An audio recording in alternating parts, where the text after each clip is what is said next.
The day science begins to study non-physical phenomena, it will make more progress in 1 decade than in all the previous centuries of its existence. I don't care that they stole my idea.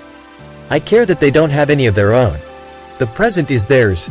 The future, for which I really worked, is mine. The scientists of today think deeply instead of clearly. One must be sane to think clearly, but one can think deeply and be quite insane. Of all things, I liked books best. Let the future tell the truth, and evaluate each one according to his work and accomplishments. The present is theirs. The future, for which I really worked, is mine. If your hate could be turned into electricity, it would light up the whole world. The more we know, the more ignorant we become in the absolute sense, for it is only through enlightenment that we become conscious of our limitations.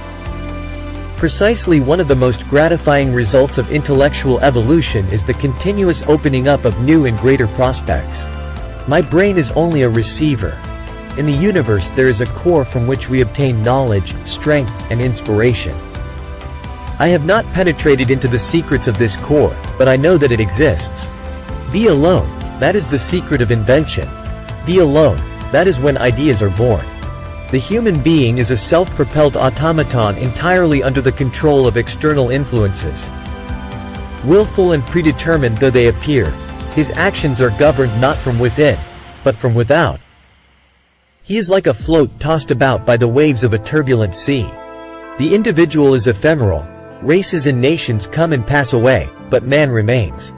The present is theirs. The future, for which I really worked, is mine. Though free to think and act, we are held together, like the stars in the firmament, with ties inseparable. These ties cannot be seen, but we can feel them. The desire that guides me in all I do is the desire to harness the forces of nature to the service of mankind. Our virtues and our failings are inseparable, like force and matter.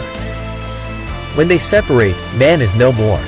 I do not think you can name many great inventions that have been made by married men. The practical success of an idea, irrespective of its inherent merit, is dependent on the attitude of the contemporaries. If timely, it is quickly adopted. If not, it is apt to fare like a sprout lured out of the ground by warm sunshine, only to be injured and retarded in its growth by the succeeding frost. The progressive development of man is vitally dependent on invention. The scientific man does not aim at an immediate result. He does not expect that his advanced ideas will be readily taken up. His work is like that of the planter, for the future. His duty is to lay the foundation for those who are to come, and point the way. Great moments are born from great opportunities. What we now want is closer contact and better understanding between individuals and communities all over the earth, and the elimination of egoism and pride, which is always prone to plunge the world into primeval barbarism and strife. The last 29 days of the month are the hardest. It is paradoxical, yet true, to say that the more we know, the more ignorant we become in the absolute sense, for it is only through enlightenment that we become conscious of our limitations. The individual is ephemeral. Races and nations come and pass away, but man remains. Therein lies the profound difference between the individual and the whole.